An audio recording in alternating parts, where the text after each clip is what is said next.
La hora estilar ha llegado. Por eso te traemos la entrevista del día en tu distrito informativo. Así es, amigos, 8:37 de la mañana cuando recibimos a nuestro invitado Felipe Vallejos. Él es consultor en comunicación política. Muchos quizás han escuchado últimamente al señor Vallejo pues hablar y que sus mensajes, sus pensamientos pues se han hecho virales en algunos lugares. Muy buenos días, muchísimas gracias. Gracias, sí. Eso tiene un costo. ¿Tiene un costo? Claro, eso tiene un costo donde me dan funda y me ataca mucho, pero es normal. Cuando uno habla de política, incluso cuando habla de pelota. Pelota, política y religión. Y religión, los tres elementos aquí en República Dominicana que son muy, muy delicados. Así es. Bueno, precisamente no. Acuérdense de mí cuando lleguemos a la parte final y el Licey se esté peleando con las Águilas. No, o sea, la gente se... Yo soy la misma, la primera que sale con la cachucha, con la gorra del Licey, aunque haya perdido, nada más para darle cuerda a los aguiluchos. Aquí nada más el Licey y las Águilas, después ya es lo demás. Pero sí, precisamente en términos de comunicación política y sobre todo con esta nueva administración que se le ha cuestionado muchísimo cómo comunica lo que está llevando a cabo el gobierno en términos de comunicación política. Desde tu punto de vista, ¿cuál entiendes son los aciertos y los desaciertos que tiene esta administración? Bueno, yo siempre hago la aclaración de que nadie me ha contratado para hablar mal del gobierno en términos de comunicación, porque la verdad es que yo creo que asesoraste a Jorge Mera, ¿no? Asesoré, o sea que hasta el momento no quiere decir que has estado en contra del gobierno. No, y claro, y con él yo tenía 10 años, o sea, lo acompañé en el momento más bajo políticamente y luego en su momento más alto. Pero en términos generales, el gobierno dominicano actual pues tiene un problema, yo creo que de coordinación de comunicación, lo que yo a veces le llamo la disciplina de la comunicación. Y le doy un ejemplo ahí rápido. El presidente Abinader hubo una semana donde avisaba que ya las ayudas sociales, no sé si se acuerdan, hace unos meses, se podían reducir o ya no podíamos estar en esta situación de las ayudas sociales, más subsidios de combustibles. Porque hubo un momento en que todas las semanas estábamos destinando el país unos 3.000, 2.000, 3.000 millones. Es fácil decirlo, pero es un dineral semanal, cuando en un año normal probablemente subsidiábamos 5.000 millones en el año entero. En una sola semana se estaba subsidiando aquí 2.000 millones. Entonces el presidente avisó que era insostenible. En la misma semana que el presidente está avisando que responsablemente no se va a poder subsidiar más combustibles hasta nuevo aviso porque no hay dinero, salen 2 o 3 funcionarios altos a decir que aquí se va a subir el impuesto y se le va a grabar a las plataformas digitales. Se le va a grabar a Netflix y si quiere regular Airbnb para de alguna forma también grabarlo por ahí. Es decir, necesitamos dinero, te voy a grabar y encima te voy a dejar de subsidiar. Te voy a subir el combustible porque no hay forma de subsidiarlo y encima me estás hablando de impuestos. Entonces, el presidente va por un lado y los funcionarios van por el otro. Lo mismo en la noche que anuncia el fin de las mascarillas, que claro, estábamos todos felices porque estábamos cansados de la mascarilla. Y al otro día, en la mañana, el presidente lo anuncia en la noche. Un martes en la noche, vamos a decir. Y al otro día el miércoles en la noche, el miércoles en la mañana, el ministro de Salud dice, aquí no se ha acabado nada. O sea, ¿cómo así? Perdón. Y el martes en la mañana, antes del presidente anunciarlo, el viceministro de Salud, que no tengo nada en contra del viceministro ni del ministro, por supuesto, pero es un tema de coordinación. El viceministro de Salud, el mismo día que el presidente va a anunciar una cosa, un chole agradable, bueno para la población, tú le dices a la gente, yo no he escuchado nada sobre eso. Yo no creo que pase nada. Yo creo que seguimos normal. O sea, ¿dónde está la coordinación interna y la disciplina de la comunicación? Una de las quejas, y de las exhortaciones que hacen muchos grupos sociales y políticos aquí es que el presidente Luis Abinader se presenta en todas las ruedas de prensa, está en todas las declaraciones, y hay que señalar algo porque está caldeando a la población, hace una rueda de prensa a las 7 de la noche y luego también sale el otro día a las 11 de la mañana.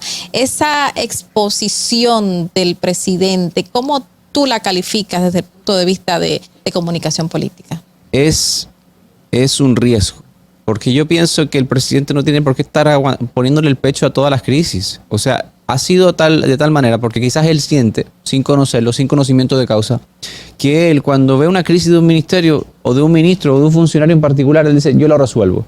Y atrae así el fuego de esa crisis y desde Palacio aclara cualquier situación. Lo hizo varias veces con Fulcar, o sea, salvó varias veces a Fulcar, lo ha hecho con otros ministros, ayuda también hasta al ministro de Obras Públicas, poniéndose él mismo en una situación incómoda. Él manda a su vocero a anunciar que al día siguiente, que el lunes pasado, iba a ir a visitar al ministro de Obras Públicas. ¿Por qué tú anuncias que tú vas a ir a ver a tu ministro? Eso es una llamada. Mira, ven para acá que vamos a hablar de esto de Fiona. Entonces, obviamente él lo hace para proteger a sus ministros, pero ¿a qué costo? Y no le da eso cierto acercamiento a la población, porque Claro. teníamos un presidente que no hablaba, No que hablaba decían nada. que era mudo, que no decía nada y la gente pasando la mil y una, y ahora tenemos un presidente que siempre responden. Danilo Medina decía que hablaba poco y después que hablaba mucho, pero con los hechos, pero realmente no hablaba nada. De hecho, la cantidad de veces que habló en pandemia supera la cantidad total de veces que habló en los 8 años anteriores. Danilo Medina. Fuera de la parte de la ley que le impone que tiene que rendir cuentas cada 27 de febrero. Entonces, el presidente Medina sí, por un lado, estamos en una situación particular, para mí post pandemia ya, pero una crisis económica, el presidente se deja ver mucho. Ahora bien, siento que el presidente mata su propia noticia. Dio un excelente discurso ante la Organización de Estados Americanos en Washington.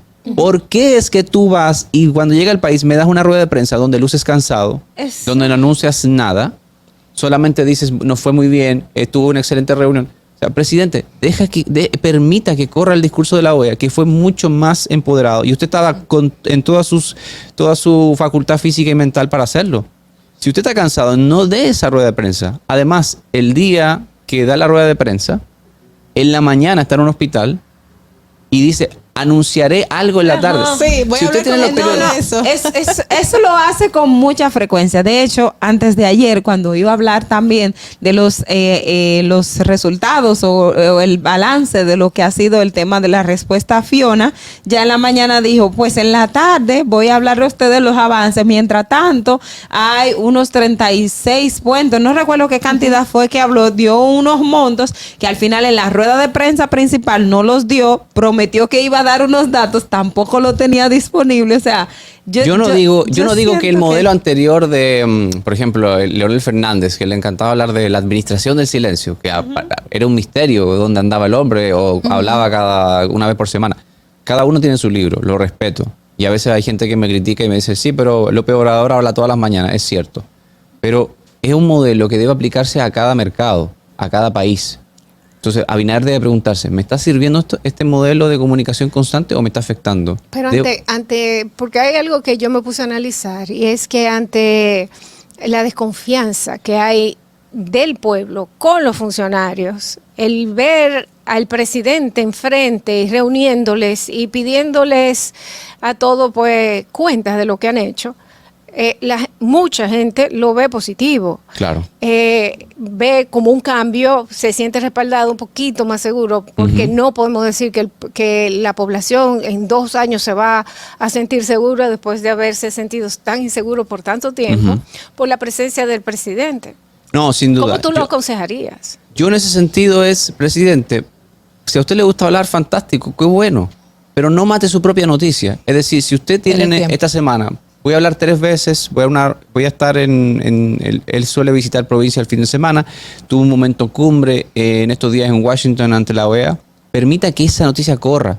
En lugar de volver usted a hablar para matar su propio discurso de la OEA, permita que eso corra y que eso se difunda con fuerza y que sean sus voceros consecuentes, ministros y directores y demás, que hablen de ese discurso y digan, miren lo que dijo el presidente ante la OEA sobre este tema, para que ese mensaje llegue lo más posible. No digo que no hable, sino que elija estratégicamente cuándo hablar y que no se pise él mismo. O sea, es como que él se está pisando a sí mismo cuando va caminando. Es lo mismo que cuando tú hablas demasiado. Hipólito, en la mañana daba una noticia, a las 9 de la mañana, a las 12 daba otra y a las 3 otra. O sea, era imposible caerle atrás. Entonces el presidente Abinader, que es una persona que yo no sé en cuánto están los números de él en intención de voto o de popularidad. Probablemente la popularidad esté por encima del 50 sin duda alguna. Otra cosa, intención de voto. No confundamos popularidad con intención de voto. Pero la popularidad está muy por encima del 50%. Lo que yo no pudiera decir que un presidente popular con relación, por ejemplo, a lo que era Danilo Medina en el 2013-2014. Porque hay que ser serio. Danilo Medina era una máquina de propaganda política. Yo nunca había visto algo igual. Pero el presidente sí crea confianza. El presidente, independiente de algunos funcionarios de gobierno que no gozan de la confianza de la población, nadie puede decir que Luis Abinader fue a robar al gobierno. Nadie lo puede decir, ni siquiera la oposición. Porque es que él es una personalidad que inspira confianza. Otra cosa es que con esta gestión de la comunicación lacere o no su popularidad, y esa es la pregunta que él debe hacerse. Pero también es que el presidente, yo siento que está haciendo la cara de todo, o sea, el gobierno en sentido general, todo es el presidente, y eso también en términos de proyección, en términos políticos, ¿no acarrea cierto riesgo para él? Claro, porque estamos visualizando un presidente que no tiene que pasar por ningún trama constitucional para poder reelegirse. Él tiene que visualizarse a 8 años. Van 2, quedan 6. Probablemente se reelija. Porque el presidente de turno, habilitado legalmente, tiene siempre la primera opción de reelegirse. Aquí no hay que engañarse y decir que tiene 15 o 20, eso no es verdad, para mí.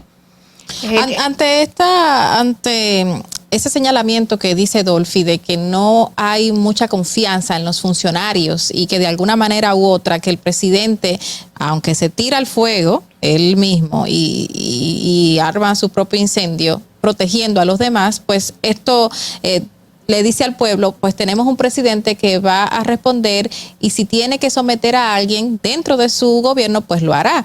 A raíz de esto, estos temas específicos de educación, que vimos un cambio de ministro, todo un escándalo que el presidente, como tú mismo resaltas, salió en varias ocasiones a hablar acerca de, cuando estaba el ministro Furcal en ese momento, a hablar acerca del tema, pues ahora tenemos otros casos que abordan a educación específicamente. Estaba lo de INAVIE con respecto a los la alimentación escolar. Exacto. Y ahora los libros de texto digitales. Vemos que hay una información que sale de compras y contrataciones diciendo que había colusión. Sin embargo, vemos otra organización manifestando de que no puede existir colusión entre los proveedores de libros dominicanos. Es todo este boom y que abruma al Ministerio de Educación. De alguna manera, ¿cómo podría afectar al gobierno en la actualidad? Yo pienso que son las semanas más difíciles de la educación por una razón muy sencilla. Comenzaron las clases y estuvimos 2 años prácticamente desde la casa con estas clases virtuales que para mí de verdad nos hicieron un tremendo daño, pero es que no había otra manera. Alguien me puede preguntar y legítimamente, ¿qué habrías hecho tú? ¿Qué habrías hecho tú? Y yo no tendría respuesta para ello. Ahora bien, el modelo de educación virtual en un país con una conectividad todavía baja, pienso que no surtió el efecto. Entonces, siento que perdimos mucho el tiempo. Desde el momento en que el gobierno asumió las riendas en agosto de 2020, debió prepararse para este día y no lo hizo. Ese fue su primer gran error transversal. Sí, señores, ¿qué vamos a hacer cuando llegue el momento de abrir las aulas? ¿Tenemos las aulas suficientes? ¿Están las butacas? ¿Están los textos escolares? Está la situación de la alimentación escolar, que siempre ha sido un foco de deseo de la corrupción. Entonces, ¿dónde está esa planificación? Porque tú me puedes decir que el PLD hizo corrupción, válido, pero ¿dónde está tu planificación? Han pasado 2 años de gobierno. ¿Qué hiciste durante la pandemia con los niños desde sus casas para que este día fuera una transición certera? Es que no lo hubo. Entonces, Fulcar era la cabeza, por tanto, el máximo responsable de todo lo que ha pasado, sí, a su vez el presidente, y el actual ministro debe lidiar con las consecuencias. Pero ¿y cómo lidia con las consecuencias? Ayer se pone a filtrar un video donde demostraba que no los había echado de su despacho a los diputados, sino que los diputados se portaron mal porque querían imponer protocolos de la Cámara de Diputados en la oficina del ministro de Educación.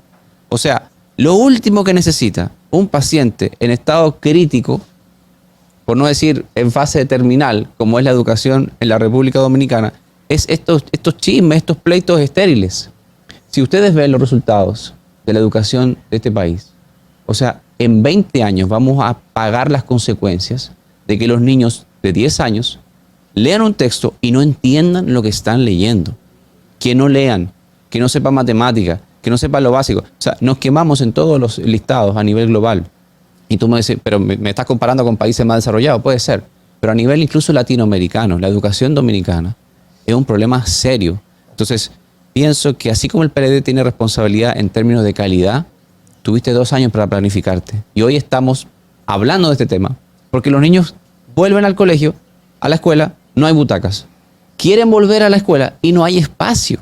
Y es en cuanto al video, no es, y como estratega de comunicación, no es de alguna manera positivo para apaciguar una reacción que no iba acorde a lo sucedido Porque dentro del despacho, por ejemplo. Lo que pasa es que en las redes sociales se están utilizando y se están manipulando de una forma para atacar. Y es siempre va a tener más fruto el que ataca que el que está enseñando lo bueno que está pasando.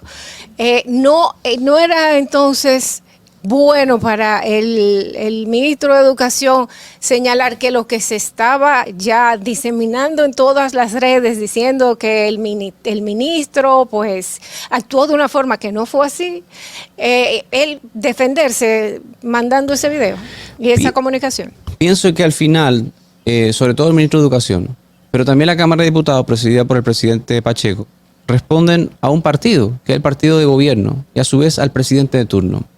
Pregúntense ellos mismos. Me estoy salvando esta situación y lo estoy dejando a ellos como los chismosos, pero ¿a quién estoy dañando? Al tema educativo y al presidente Abinader, porque tiene otro chisme rodando por ahí, que los diputados, que en lugar de eso, ¿por qué, ministro, usted, que la grabación es del ministro? Sí. No fueron los diputados, el video es del ministro de Educación. Sí. ¿Por qué que libera el video? El ministro de Educación.